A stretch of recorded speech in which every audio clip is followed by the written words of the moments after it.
All right, Joey. What would you say is the biggest thing, your biggest takeaway from today's lesson? It's like my ball alignment, because at first I ended up on the back foot, but then after you helped me out, I landed up more, a little bit like on the inside of my front foot, and that felt like smoother too. Yeah, I wasn't hitting.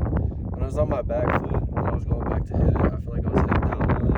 When I hit it down on it, the ball was like popping. Exactly.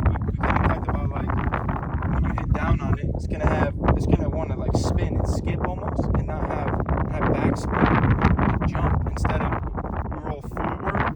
If you hit it with an ascending blow, a lot of times then it rolls forward, right? And it's gonna just be a more consistent, pure roll when it comes to speed, especially like in that 5-foot range, like we talked about. Like it's just gonna roll better and have a more consistent shot. And then also, what about the kind of the way you're moving the actual plus one? Yeah. Hopefully at first it's coming very inside. Kind of inside, like your swings, like even on your chip, come inside, full swing, kind of come inside. And even on your putters, it's not as much of it because it's smaller stroke. You're kind of coming inside, and with that ball position back, just in your full swing, like you're gonna kind of end up pushing it out to the right. So like starting direction is gonna be a little goofy, and then that speed control is gonna be difficult too, because like you're starting it out right, and then you're like having to compensate for that by how hard you hit it, and you're not catching the center of the face, so it can be hard to After doing that, coming out more on that inside, the putts were rolling better, especially on the front foot, and I was like being more consistent with the 5-foot putts. And Yeah, exactly.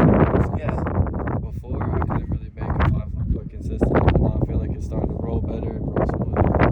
What do you think out of those two changes? What do you think like feels the weirdest when you set up? Like, what are you gonna have to double check because you might like fall into old habits? Double check the foot alignment for sure, because it feels a little awkward on the front foot, but it turns out it's better because it rolls better, like you said, end over end instead of popping up. Yeah.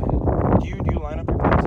Yeah. Okay. Do you notice like it actually rolls and does it like end up rolling end over end often or not really? Half and half. Like sometimes, if I hit it good, it'll roll good. But like if I hit it good, obviously it likes to bounce on. Because you could use that as kind of a data point as well. Like if you're lining it up and you're starting to like roll off line, and even if you felt like you hit a good putt, make sure double check that ball position, right? Because like that can be an important piece to like actually hitting something end over end, which is going to give you like the best chance of hitting it and whatnot. But yeah, you're definitely drilling like more of that like 5-foot to 3-foot range, like, and like we talked about, like that's like the most important range if you want to score and start to break it. Yeah, right? and it like, feels more confident standing over the ball. Yeah. As I hit those 5-footers and 3-footers. Yeah. No, and then that's going to be like the key to like scoring better. Is like within if you hit a putt to 5 feet but you can't make it, and then you're making bogeys, right? Yeah. And then you're not going to be breaking 80s. So, but yeah, I like what we covered today, and I think it's good stuff. Yes, sir.